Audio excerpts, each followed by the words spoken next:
찬양 가사가 참 굉장히 마음에 감동이 되고 가사 구절구절이 제 마음에 참 위안과 평안을 이렇게 주는 것 같습니다. 이 강은 지금 이제 한 20분 정도 시간이 있는데요.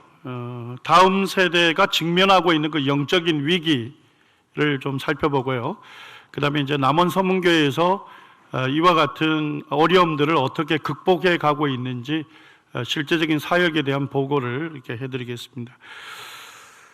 디모데후서 2장 1절과 2절 잘 아시는 말씀대로 사도 바울이 이제 최후의 서신이고 사실은 이제 유언과 같은 서신이죠. 믿음의 아들인 디모데에게 권면하시는 말씀입니다. 내게 들은 바를 충성된 사람들에게 부탁하라. 그들이 또 다른 사람을 가르칠 수 있으리라. 사도 바울이 디모데를 가르치고 믿음의 일꾼으로 세웠듯이 디모데도 이제 충성된 사람들에게 부탁하라 이렇게 되어 있습니다.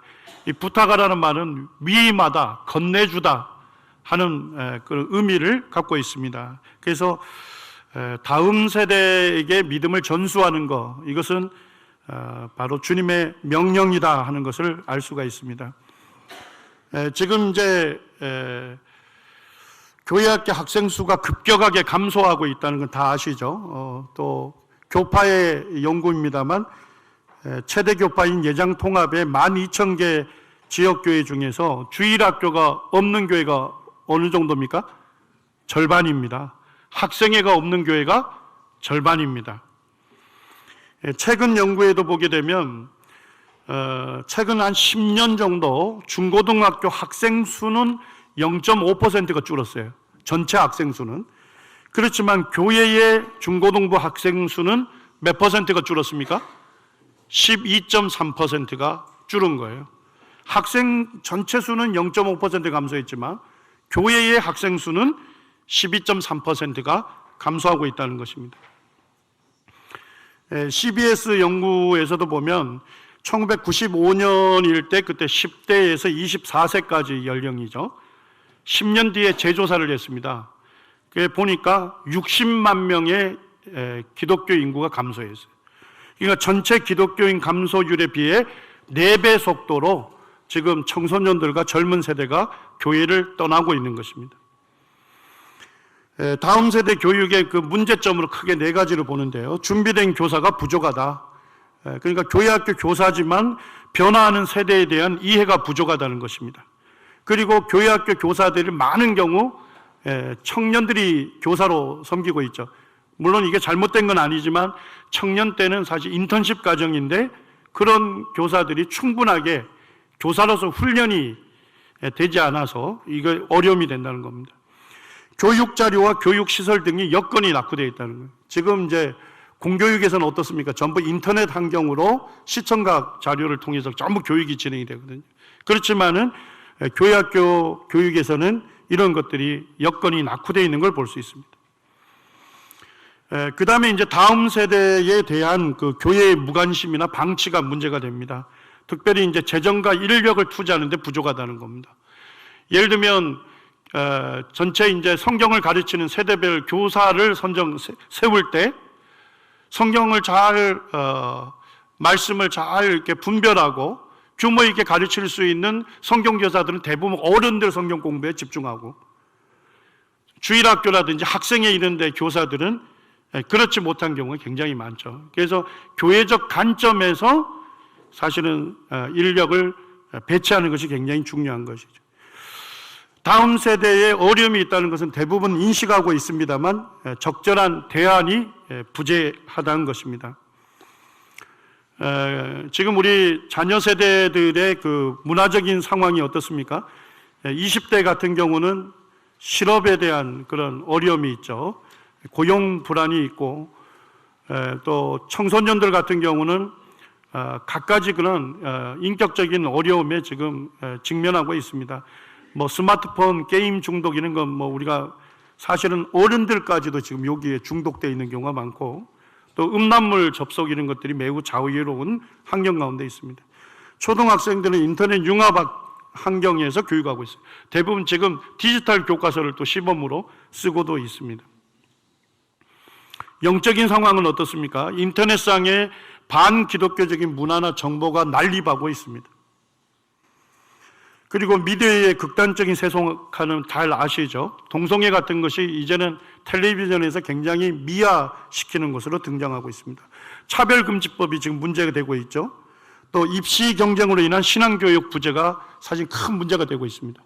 고등학교 1학년, 2학년만 되면 정규 집회 안 나와도 된다는 묵인적인 허용을 하죠. 예. 심지어는 제가 들은 사례 중에는 수요 집회에 고3 학생이 참석했는데 야, 너 나중에 어떻게 되려고 여기를 왔느냐 하는 그런 충격적인 얘기를 해줘서 그 학생이 굉장히 상처를 받았다는 이야기도 들은 적이 있습니다. 고등학교 1학년, 2학년, 3학년 과정을 거치면서 정규 집회에 나오지 않고 또 그 청소년 시기에 복음을 듣고 구원받고 이제 믿음 안에 성장해야 할 그런 민감한 시기에 사실은 이제 학원 이런 것 때문에 캠프 이런 데도 보내지 못하는 그와 같은 이제 어려운 환경이 되다가 결국 대학 입학하게 되면 누구 떠납니까? 부모 떠나면서 결국 교회를 떠나는 그와 같은 사례가 굉장히 많고, 제가 이제 대학에 있을 때 보면 여러 지역에서 청거가 오는 경우 있어요. 그 부모님들, 믿는 부모님들이 대부분 전전긍긍하는 게 뭐냐? 모임생활 할 수 있을까? 이걸 전전긍긍하는 거예요. 그와 같은 위기에 있습니다. 그리고 고등학생 때 지금 이제 융합과학 교과서로 배우고 있는데요. 이 융합과학 교과서를 만든 목적이 뭐냐면 체계적으로 진화론을 교육하기 위한 목적으로 만들어졌습니다. 2014년 연구에 보면 청소년 복음화율이 몇 %입니까? 3%입니다. 그러니까 지금 한국 교회의 청소년들이 미전도 종족이에요. 더 많은 지금 선교사를 사실은 한국 교회 청소년들에게 파송을 해야 하는 것입니다. 또 여성성의 급격한 상실로 인해서 어머니의 돌봄을 받지 못하는 어려운 환경 가운데 있습니다. 기독교 미래학자 중에 그 최윤식 목사라는 분이 있는데 이분이 이제 한국교회 미래지도라고 하는 2권의 책을 썼어요. 거기에 보게 되면 한국교회는 지금 이제 위기다 이렇게 얘기하고 있습니다. 그리고 앞으로 10년이 한국교회의 마지막 골든타임이 될 것이다. 이 지금 현재 10년을 어떻게 보내느냐에 따라서 10년 뒤에 교회가 쇠퇴할 것인지 부흥할 것인지 결정이 될 거다 하는데 저는 이것조차도 낙관적이라고 생각합니다. 부흥이라기보다는 현상 유지만 해도 잘할 수 있는 것이다. 그와 같은 어려움이 있습니다. 우리가 사사기를 보게 되면 사사시대에 영적인 암흑기로 들어간 그 이유를 밝히고 있습니다. 여호수아가 사는 날 동안과 여호수아 뒤에 생존한 장로들, 그들은 여호와께서 이스라엘을 위하여 행하신 모든 큰 일을 본 자들이었습니다. 그렇기 때문에 그들은 여호와를 섬겼습니다. 그렇지만 그 후에 일어난 다른 세대는 어떻습니까? 여호와를 알지 못하고 여호와께서 이스라엘을 위하여 행하신 일도 알지 못하고, 그래서 그들이 여호와의 목전에 악을 행하고 결국은 우상 숭배에 들어가는 것을 볼 수 있습니다. 결국 현 세대가 다음 세대를 준비시키지 않았기 때문에 결국 다음 세대는 영적인 암흑기로 들어가게 된 것입니다. 다음 세대 신앙교육의 제1 책임, 첫 번째 책임이 누구에게 있을까요? 부모에게 있는 것입니다. 성경은 부모가 자식의 신앙교육에 1차 책임이 있다는 것입니다. 그 다음에 교회학교 교사가 될 수 있고 교회가 될 수 있습니다. 시편 78편에 보게 되면 다음 세대에 대한 부모 세대의 책임을 말씀하고 있는데요. 5절에 보니까 우리 조상들에게 명령하사 그들의 자손에게 알리라 하셨으니, 다음 세대의 신앙교육은 하나님께서 하신 명령입니다. 그리고 4절에 보게 되면 구체적으로 무엇을 가르칠 것을 말씀해 주고 있습니다. 여호와의 영예를 가르치라는 것입니다. 하나님을 찬양할 만한 일을 가르치라는 것입니다. 두 번째는 하나님의 능력을 가르치고, 세 번째는 하나님께서 행하신 놀라운 일들을 가르치라는 것입니다. 7절에 이렇게 약속하시죠. 그렇게 가르친다면 그들의 소망을 하나님께 두게 될 것이라는 겁니다. 7절 후반절에 보니까 그들이 하나님의 계명을 지킬 것이라는 겁니다. 8절에 보게 되면 그들의 심령이 하나님께 충성된 세대가 될 것이라는 것입니다. 그렇지만은 부모 세대가 자식 세대를 신앙교육을 하지 않는다면 결국 완고하고 패역하게 되고 그들의 마음이 정직하지 못하게 되고 그 심령이 하나님께 충성하지 아니한 세대가 될 것이라고 우리에게 권면하고 있습니다. 다음 세대 교육의 1차 책임이 부모에게 있습니다. 이 엄마 신앙이 자녀 신앙에 결정적이다는 것은 우리가 다 알고 있죠. 그리고 아이가 최초로 만나는 사회는 어디입니까? 가정이 되고 아이의 최초의 교사는 누굽니까? 엄마가 되는 것이죠. 이 교회학교 위기의 1차적인 요인이며 절대적인 요인이 뭐냐 하는 연구가 진행이 되는데요. 그 연구에서 보니까 1위 요인이 부모란 것입니다. 부모 때문에 교회학교 불출석하는 학생이 많다는 것입니다. 부모가 학원 출석을 요구하거나 시험 기간에 이 집회를 불출석할 것을 요구하는 그런 실제적인 사례들이 많다는 것을 얘기하고 있습니다. 교회 학교에 사실 이제 부모님들을 참여시켜야 합니다. 학부모와 교사 간의 긴밀한 협력이 필요하고 부모와 교사 간담회가 필요하고 또 교사들은 학생들의 영적인 상황에 대해서 부모들에게 편지나 내용을 전달해야 하고 또 카톡방을 통해서 실시간적으로 어떤 일들이 이루어지는 것을 보고 부모들의 기도가 필요한 것입니다. 그리고 부모들은 성경 읽기를 격려해 줘야 되죠. 성경 일독을 하고 남원에서 이제 성경 골든벨이 이루어지는데요. 성경 골든벨이 이루어질 때는 한 2달 정도 거의 아이들이 부모들하고 성경 공부를 합니다. 작년에 그 다니엘서를 했는데 학생들의 요청이 뭐였냐면 다니엘서가 너무 어렵다고 저한테 과외 공부를 요청했습니다. 그래서 제가 학생들에게 교사들하고 의논해서 토요일 날 이제 오후에 나오라 해서 5시간 이제 과외 공부를 진행했는데 그때 2명 학생만 빠지고 20여 명 이상이 다 참석을 했어요. 그 다음에 이제 암송 지도 이런 거를 부모들이 도와줘야 합니다. 또 자녀들을 위한 구체적인 기도 제목을 갖고 부모들이 기도회를 가져야 합니다. 서구교회가 어려움을 겪고 있는 것 중에 가장 큰 요인 중에 하나가 가정이 해체되는 현상이고 가정이 해체되면서 결국 교회가 문 닫기 시작했다는 겁니다. 직장과 육아를 두 가지를 다 이렇게 병행하는 게 쉽지 않죠. 그래서 사실 재정적인 문제 때문에 그런다면 조금 이해가 되지만 오늘날 많은 분들은 세상의 가치와 성공 때문에 육아보다는 직장을 더 선호하는 경우가 있습니다. 성경은 우리에게 뭐라고 가르칩니까? 디모데가 하나님의 교회 일꾼을 세워진 이유가 15절에 보니까 어려서부터 성경을 알았다. 어려서부터 외할머니와 어머니로부터 성경을 가르침을 받았어요. 그리고 가르침 받은 대로 순종할 수 있도록 지도를 받은 것이죠. 그래서 어렸을 때 구원에 이르는 지혜를 얻게 됐습니다. 그리고 하나님의 사람으로 성숙하게 됐고 모든 선한 일을 행할 능력을 갖추게 됐습니다. 그런데 오늘날은 거꾸로 하죠.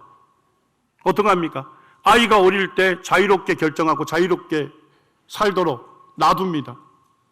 그러다가 대학을 간다거나 결혼할 때 되면 믿는 부모님들이 통제가 들어가요. 그러니까 사실은 실패하게 되는 것입니다. 성경이 가르치는 것은 어렸을 때 성경을 가르치고 그래서 성경 말씀대로 순종할 수 있도록 양육을 해야 돼요. 그러면 부모를 떠나더라도 믿음 가운데 살 수가 있는 것입니다. 2016년 연구에도 보면 교회학교 위기의 가장 큰 원인이 되는 요인이 누굽니까? 부모입니다. 54.3%가 부모라고 기록하고 있고요. 교회학교 위기의 해결 방안으로 부모들이 기독교적인 자녀 교육관으로 바뀌어야 한다.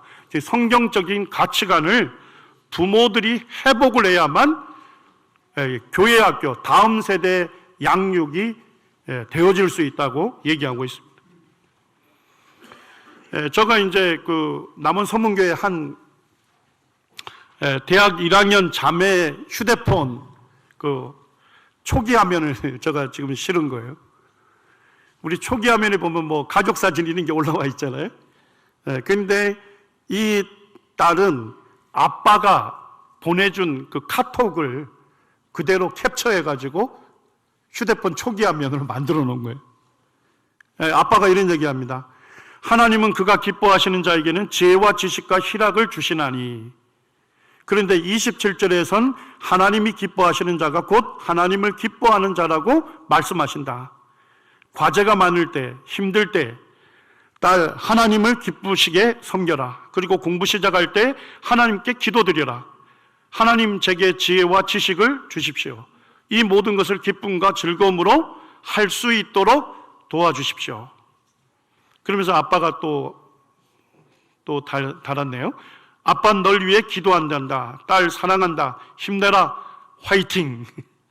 딸이 이 아빠가 보내준 카톡을 초기 화면으로 해가지고 시험 기간 내내 휴대폰 딱 펼치면 아빠의 말씀을 보고서 격려를 받고 하나님을 섬기는 것이 1차 우선순위라는 걸 알게 되고, 그리고 공부를 할 때는 항상 도서관에서 시작할 때 하나님께 지혜와 지식과 희락을 달라고 하나님께 기도하면서 공부를 한다는 것입니다.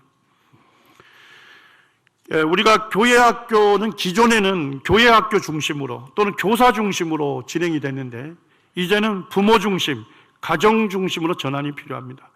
교회학교 교사들을 위한 교육은 많이 했는데 실제 학부모 교육은 우리가 거의 하지 못하고 있는 거예요. 부모가 바뀌어야 사실 자식이 바뀔 수 있는 겁니다. 그래서 이제는 교회적으로 교사 교육뿐만 아니라 학부모 교육을 사실은 강화시켜야만, 학부모들이 성경적인 가르침을 해보게야만 자식들에게도 그와 같은 가르침을 할 수 있다는 것입니다. 디모데 후서 1장에도 보면 디모데를 다음 세대 일꾼으로 세운 데 영향을 준 사람이 있죠. 자, 첫 번째는 누굽니까? 외조모 로이스와 내 어머니 유니게라고 얘기하고 있습니다. 5절에 보게 되면 바울이 디모데를 보니까 어떻습니까? 내 속에 거짓이 없는 믿음이 있음을 생각한다. 디모데 속에 거짓이 없는 믿음이 있다는 거예요. 근데 그 믿음이 어떻게 있게 됐냐고 봤더니까 원래 누구 속에 있었던 거예요? 외할머니 속에 있었던 거고 어머니 속에 있었던 그 거짓이 없는 믿음이 자식인 디모데에게도 있게 된 것입니다. 1차적으로 부모가 제일 중요한 것입니다. 그 다음에 두 번째는 누구나 하면 바울입니다. 교사 바울이 있었습니다. 바울은 디모데를 자기의 믿음의 아들로 삼았죠. 사랑하는 아들 디모데라고 부르고 있습니다. 우리가 교회학교 교사가 된다는 것은 학생을 사실은 자기 자식으로 삼는 것과 같은 것입니다. 그와 같은 마음으로 바울은 디모데를 양육한 것입니다. 3절에 보니까 바울이 밤낮 강구하는 가운데 쉬지 않고 너를 생각하여 했다. 그러니까 이 교사 바울은 기도할 때마다 믿음의 아들인 디모데를 떠올리면서 그를 위해서 기도한 것입니다. 그리고 기도할 때마다 디모데로 인해서 하나님께 감사를 드렸습니다. 그리고 바울은 디모데를 만날 때에 바울의 기쁨이 충만했습니다. 이런 교사가 있었다는 것입니다. 이제 저희 아이들이 이제 20대가 됐는데 저희 아이들이 이제 잊지 못하고 얘기하는 것 중에 하나가 뭐냐면 아이들이 고등학생 때 이제 밤에 야자를 하지 않습니까? 야자를 하면 그 중고등부 교사들이 야자를 하는 학생들을 신방을 해요. 근데 어떻게 하냐 봤더니까 10분 쉬는 시간, 그 시간에 아이하고 약속을 해가지고 그 앞에 교사 2명이 가서 대기합니다. 그럼 학생이 나오면 그 차에 가서 기도하고 그 다음에 이제 따뜻한 음식을 먹입니다. 그러면서 함께 그 아이를 위해서 기도해 주는. 그런 신방을 여러 번 받았는데 이게 이제 우리 아이들한테도 잊혀지지 않는 거예요. 예. 그리고 이제 그 아이들이 이제 학생의 교사가 된 겁니다. 저희 딸이 이제 대학 1학년 지금 재학 중인데 지금 이제 다른 지역에서 이렇게 대학을 다니면서 그 지역교회를 가는데 그 딸이 저한테 이런 얘기를 하더라고요. 2년간만큼은 이 남원 서문교회의 학생의 교사로 섬기고 싶다. 왜 그러냐 하니까 자기가 받은 사랑이 너무 많기 때문에 그곳에서 왔다 갔다 하는 것이 왕복 4시간, 8시간이지만은 그렇지만 주말에는 와서 학생의 교사로 2년간을 섬기고 싶다. 이렇게 해서 제가 이제 그걸 허락을 했어요. 그래서 수요일 날은 거기에 있는 지역교회를 참석하고 주말에는 와서 남원 서문교회 학생의 교사로 섬기고 있습니다. 교사들의 사랑과 열정이 학생들을 그대로 변화시키는 거예요. 여기에 보면 그 르네 마네르트라는 사람이 그림을 그렸는데 제목은 뭡니까? 뭘 봤습니까? 새의 알을 봤습니다. 자, 근데 실제 캠퍼스에 그린 건 뭡니까? 창공을 힘차게 날 수 있는 그와 같은 날개를 가진 새를 그린 겁니다. 교사들은 뭐냐면 학생들을 다음 세대 일꾼으로 보는 안목을 가져야 합니다. 10대, 20대를 아이로 보지 마시고 다음 세대 교회의 일꾼이다 하는 그와 같은 안목을 가져야 합니다. 중고등생 그 종교의식 조사에서 보게 되면 교회를 과거에 다녔는데 중고등부에 와서 이제 교회를 안 나가는 이유를 물어본 거예요. 시간이 없어서가 37%입니다. 이해가 되시죠? 시간이 없어요, 진짜. 그런데 믿어지지 않아서가 37%입니다. 그러니까 중고등부를 나갔지만은 성경을 가르침 받을 때 믿어지지 않아서 내가 성경에서 가르쳐 주는 것이 이해가 되지 않아서 그래서 나 교회 떠났다. 이런 학생도 굉장히 많은 것입니다. 그 카일 세이건이라고 하는 무신론자 과학자가 있습니다. 이분이 이제 그 천체라고 하는 다큐멘터리를 제작하고 거기에 이제 직접 사회를 봤는데 이게 전 세계 사람들이 제일 많이 시청한 거래요. 그런데 시작부터 빅뱅으로 시작해서 진화론적인 전체 그걸 진행을 하는 거예요. 근데 제가 이분 책을 읽어서 보니까 이분이 원래는 교회 학교를 다녔던 사람이에요. 교회 학교를 다녔는데 성경을 읽다가 가인은 어디에서 아내를 구했을까? 아담과 하와로부터 태어난 아이의 이름은 남자들만 있잖아요. 근데 가인은 어디에서 아내를 구했을까? 그래서 의문이 생긴 거예요.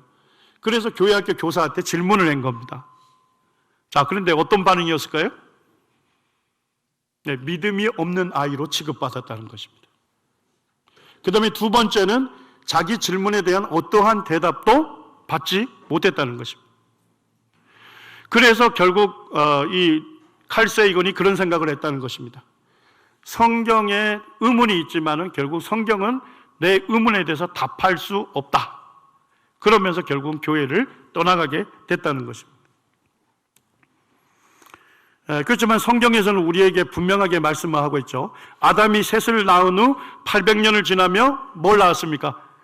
자녀를 낳았다 이렇게 돼 있는데 영어성에 보니까 아들들과 딸들을 낳았다. 아주 쉽게 그냥 번역을 해놨습니다. 결국 이제 그의 이 형제자매 중에서 아내를 구한 것이죠. 학생들은 사실은 생각이 어른들과 거의 비슷해요. 제가 학생들한테 설문조사를 하면서 깜짝 놀랐습니다. 어른들이 신앙에 있어서 고민하는 부분 중고등학생들도 거의 비슷하게 고민합니다. 학생들은 질문을 하고 싶은 욕구가 많아요. 그런데 교회 학교에서 질문하면 어떻게 되죠? 믿음 없는 아이로 취급받을 때가 굉장히 많습니다. 지금 이제 복음을 전할 때 과학적인 내용을 가끔 다룰 때가 있어요. 그러면 이제 어른들 중에 이런 말씀을 하실 때가 있어요. 그냥 복음만 전하면 되지 왜 과학적인 내용들을 얘기하냐 하는데 지금 우리 고등학생들이 배우는 교과서를 융합과학교과서를 하는데 거기에 보면 시작부터 진화론으로 시작합니다. 그리고 이것을 만든 목적이 빅뱅으로 우주가 탄생한 뒤 태양과 지구로 진화되고 오늘날 최초의 생명체를 거쳐서 오늘날 인간이 살아오기까지 과정을 스토리텔링 방식으로 풀어냈다는 거예요. 그러니까 재미있는 이야기를 하듯이 풀어낸 거예요. 사실 개개 내용은 너무 어려운데 쉽게 설명해 준 거예요. 그러니까 학생들은 개개 내용은 모를지라도 뭐는 확실히 인식하죠? 아, 인간은 다 진화되어 온 산물이다. 이렇게 인식이 된다는 거예요. 진화론의 반대가 무엇일까요? 자, 진화론은 반대. 우리는 창조론이라고 생각합니다. 근데 진화론의 반대는 뭐냐? 창조를 말하는 성경은 거짓말이라는 것입니다. 제가 예전에 교사인 형제님하고 교제하면서 이런 얘기를 했습니다. 과학교사가 어떤 자기 학생의 믿음을 파괴할 목적이 없을지라도 과학책에 나와 있는 것을 제대로 이해하도록 잘 가르쳐주면 그 아이들 중에 많은 아이들이 결국 믿음을 떠날 것이다. 지금 이제 진화론을 수용하게 되면 이런 문제가 생깁니다. 진화론이 사실이라면 하나님이 모든 만물을 창조하였다는 것은 거짓이 되죠. 근데 과학에 따르면 진화론은 사실이라는 겁니다. 그렇기 때문에 성경은 거짓말이라는 것입니다. 진화론을 수용하게 되면 당연히 도달하는 결론입니다. 어떤 그 성경 교사가 이런 얘기를 했어요. 저는 굉장히 동감하는데, 오늘날 사탄은 학교에서 진화론 교육을 통해서 무신론자를 뭘로 추소합니까? 트랙터로 추소하고 있다는 거예요. 근데 교회는 뭐 하고 있죠? 그 트랙터 뒤를 가면서 남아있는 이삭을 허리를 굽혀서 힘겹게 죽고 있다는 것입니다. 이런 것을 보게 되면 교회가 사실은 학생들이 고민하고 갈등하는 이 주제에 대한 대응 교육이 필요하다는 것입니다. 지금 한국에 인문학 열풍이 불고 있어요. 직장인들이요, 인문학 책들을 사서 같이 독서 토론을 해요. 제가 인터넷에 보니까 이제 3명의 직장 동료들이 모처럼 이제 한 권의 책을 토론하게 됐다고 굉장히 좋아하죠. 근데 그들이 들고 있는 책이 뭡니까? 리차드 도킨스의 만들어진 신. 이건 전부 진화론으로부터 시작해서 당연한 결론인 무신론으로 귀결되는 책들입니다. 영국 교회가 쇠퇴하는데 진화론이 악영향을 미쳤는데 영국 교회가 진화론에 대해서 대처하지 않은 건 아니에요. 그런데 영국 교회가 대처했던 건 뭐냐면,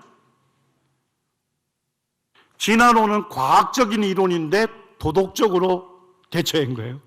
뭔 얘기냐면 찰스 다윈의 얼굴을 원숭이로 그린다거나, 진화론을 수용하는 사람은 원숭이의 자손이다거나, 이런 감정적인 접근을 주로 했습니다.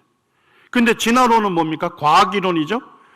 진화론에서 진화가 사실이라고 증거하는 과학적인 증거들이 과학적으로 왜 문제가 있는지를 짚어주지 않았다는 겁니다.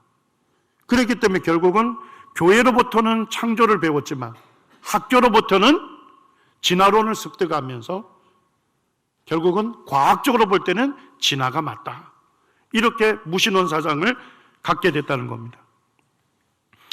그런데 교회가 이와 같은 일반인들과 다음 세대들에게 진화론의 과학적인 증거들이 문제가 있다는 것을 가르쳐 주지 않는다면 다음 세대는 그들의 주장이, 진화론자들의 주장이 모두 사실인 것처럼 받아들여지게 될 것입니다. 2009년에 쓴 논문인데, 거기에 보면 학교 학생들에게 진화론만 가르쳤어요. 그랬더니까 학생의 75%가 진화론이 과학적으로 사실이라고 믿게 됐다는 겁니다. 그런데 이번에는 진화론 교육을 받고 있는 중고등학생들에게 창조과학을 함께 소개했답니다.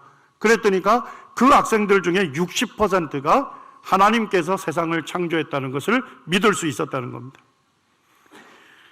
심지어는 대학에서 생물학을 전공하는 학생들에게도 동일한 디자인으로 연구를 했는데 동일한 결과가 일어났다는 겁니다. 그러니까 뭔 얘기예요? 진화론 교육을 받을 때 진화론이 왜 증거가 문제가 있고 그다음에 하나님께서 이 모든 생물들을 설계하고 창조한 그와 같은 증거들을 제시해 주면 아이들이 수업 시간에 진화론 배울지라도 이겨낼 수 있는 힘이 있다는 것입니다. 저희 이제 학생 이제 자매 중에 지금 이제 대학생이 되는데 그 학생이 이제 고등학교 1학년 마치고서 저한테 그런 얘기를 했습니다. 자기가 청소년 창조과학 스쿨에 참석하지 않았다면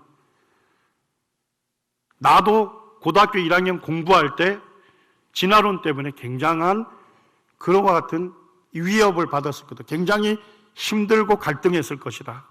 그런데 자기가 미리 예방접종을 받았기 때문에 그와 같은 수업을 들을 때 저것이 뭐가 문제인지를 알았다는 겁니다. 그렇기 때문에 그와 같은 어려움들을 극복할 수 있었다고 얘기를 하고 있는 것입니다. 시간이 지났습니다. 그래서 지금 이제 다음 세대가 직면하고 있는 그런 영적인 위기들을 좀 살펴봤고요.